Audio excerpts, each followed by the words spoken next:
Hello and welcome to Media MD, the podcast where each fortnight we prescribe each other a piece of media that we have somehow missed. I'm Reuben Morehouse. And I'm Elliot and Reuben.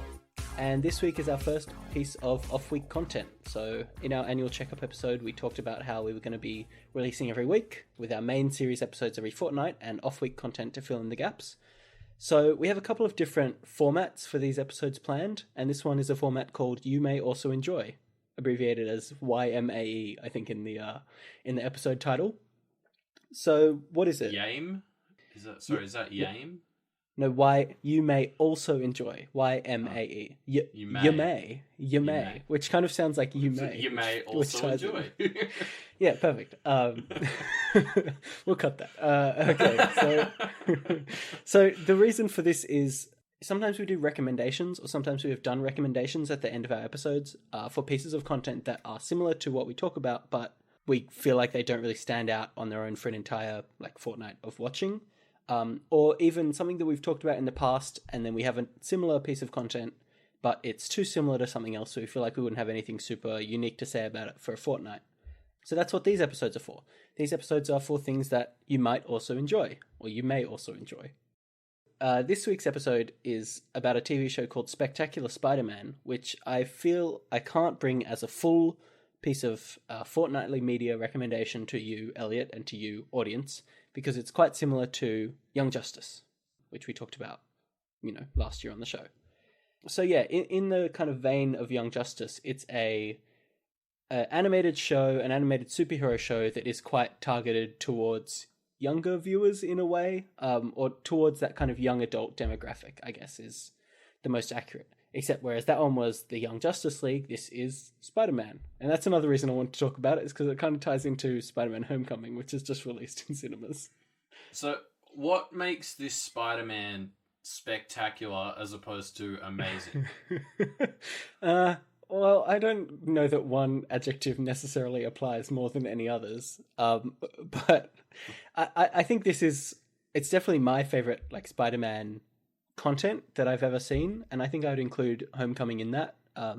This is just kind of, I don't know, I didn't used to be a Spider-Man fan. I saw the Sam Raimi trilogy of movies, and I liked them, of course, as everyone kind of did. But this was the TV show that really kind of turned me into a Spider-Man fan, that made me excited for Amazing Spider-Man and disappointed by it, and then excited for Homecoming, and that kind of fulfilled my Spider-Man craving, I guess. But let's talk about what this show is a little bit more. So it was a Spider-Man cartoon that ran 2008, 2009, got 2 seasons, and then it got, I don't know if it got cancelled. I think it was more Sony being like, hey, we kind of don't want animation anymore. Can you help us out with movies? And so this TV show kind of got fucked by that. And then Marvel has started making their own Spider-Man series. So this, unlike Young Justice, this has a 0% chance of ever coming back, unfortunately.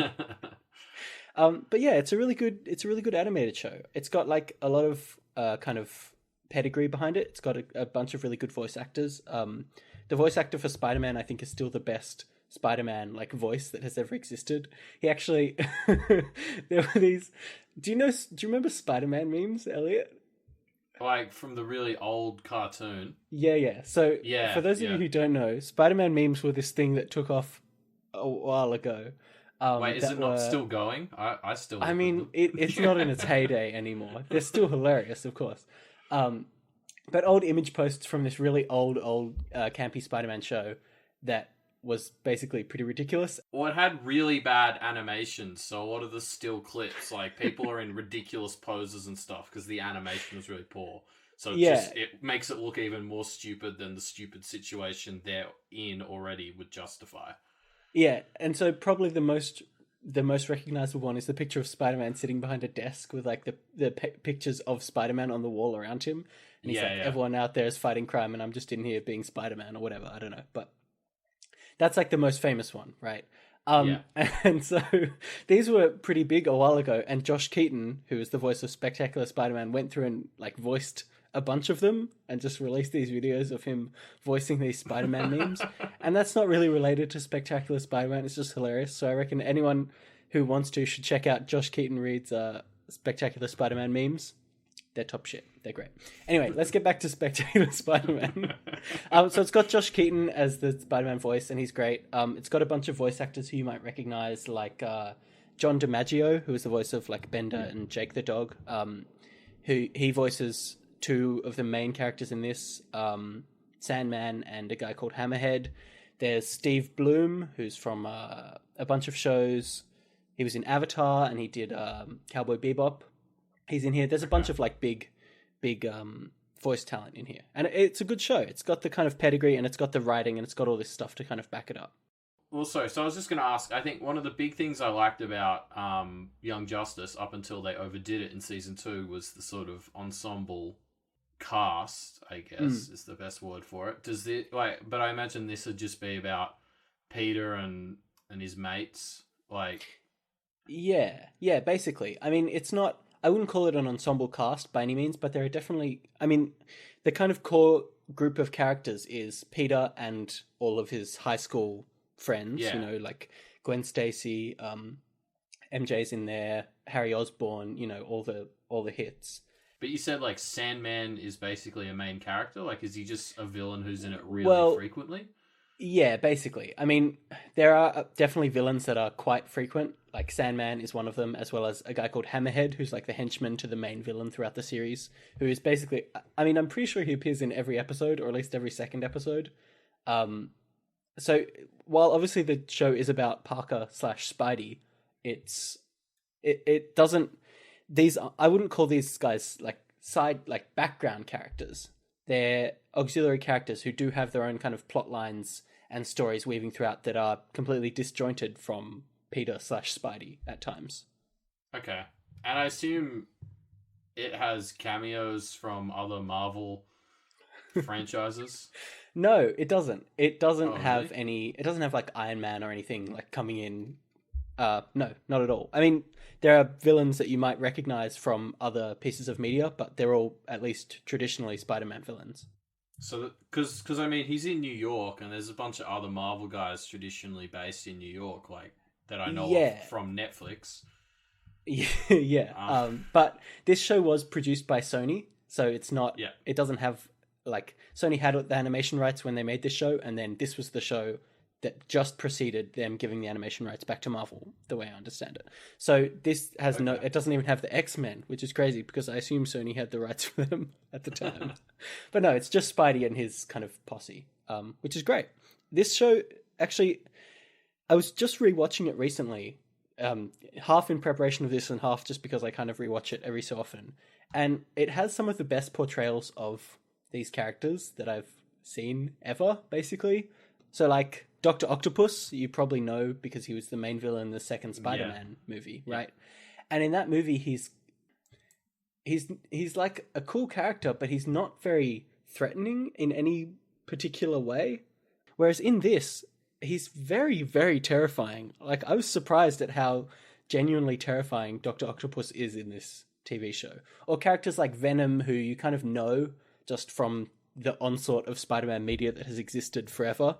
Yeah. These are characters that I definitely know, and rewatching it, I was surprised at like how terrifying and fleshed out they are. And I think that's kind of one of the reasons that this is such a good show, is because it takes these characters that you see a lot in other adaptations and just nails them so well. Okay, yeah. So let's talk about it. I do think this show is kind of born by the strength of its characters, but it's a bit weird in the sense that this is definitely a very campy TV show. Okay. So, I'll give you an example. I mean, they do a lot of weird, like, animation effects that are very stylistic, and you feel like they were kind of a product of the early 2000s when they made this, because they don't really feel valid. It kind of... Young Justice is something that I would say was very serious most of the time, and it had jokes, but it was never, like, a bit ridiculous, whereas Spectacular Spider-Man, they do kind of take that ridiculousness with the show. So for example, the end of every episode, they have a shot that ends the episode and then a Spider-Man logo like fades in somewhere in the shot. And it's very weird and kind of pointless. And I think if I didn't already really love this show, I would call it a criticism, but because I love the show, I can kind of pass it off as weird and campy. Yeah, I don't know. And like the the theme song to this show, I would say, is objectively very bad. But so I was watching this with my girlfriend who hasn't seen the show before, and I'll like chart her how she felt about the theme song. The first episode, she was like, "This is ridiculous. I hate this fucking theme song." But even by the second or third episode, she was like really into it. And it's bizarre because it's the fastest turnaround that I've ever heard on a theme song. And I don't think it was because of the show. I think the theme song is just incredibly catchy to a very weird degree, but not objectively a good song. I mean, it's campy, it's fun, it's definitely fun. It can be serious at times and it can be scary at times, but it was aimed at, to some extent, children. It's in that same vein, as I said, as Young Justice, where it's primarily targeted towards children, although it is, like, palatable for all ages. I don't know what the right way to say I like kids shows is, Elliot. The other thing I want to talk about is the characterization of Spidey, or Peter Parker. It's weird. They have like an opening credits which introduces the characters, and Peter Parker gets one and then Spidey gets one. So they're definitely different characters, but they really do nail the whole kind of high school teenage superhero thing.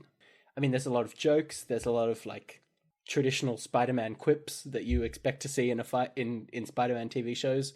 But I feel like they really do kind of nail the dichotomy of Peter Parker being a kind of shitty high school kid because he has to be Spider-Man, and that leads to him kind of sacrificing his own life, which is, and kind of always has been, the traditional like narrative thread throughout any Spider-Man thing. I mean, it's not just Spider-Man, that's Superman, Batman, the Flash. Well, yeah, I guess that's any kind of costumed alter ego based superhero kind of has that to an extent.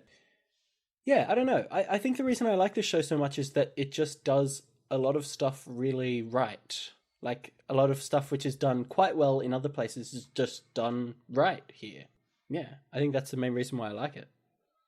So yeah, this is a little weird because we're not going to meet back up in 2 weeks and talk about it, but to you, Elliot, and to all our listeners, I would say if you're a fan of Spider-Man or you enjoyed Young Justice, definitely go out and check out Spectacular Spider-Man, because I think it really nails a lot of the stuff that is good about Spider-Man. And if you go see Homecoming in the cinema and you're like, oh, I want to see more of this kind of stuff, check out Spectacular Spider-Man. Okay. So, we are in the middle of our The Expanse watch. /read. Yep. Read. I'm a little bit behind halfway through season 1, but we'll hope that I catch up in a week.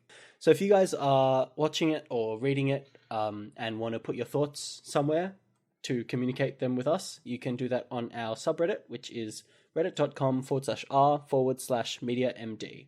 Or go to our website and you can find all our links from there. Yeah, hit us up on Twitter or whatever if you want. Yep.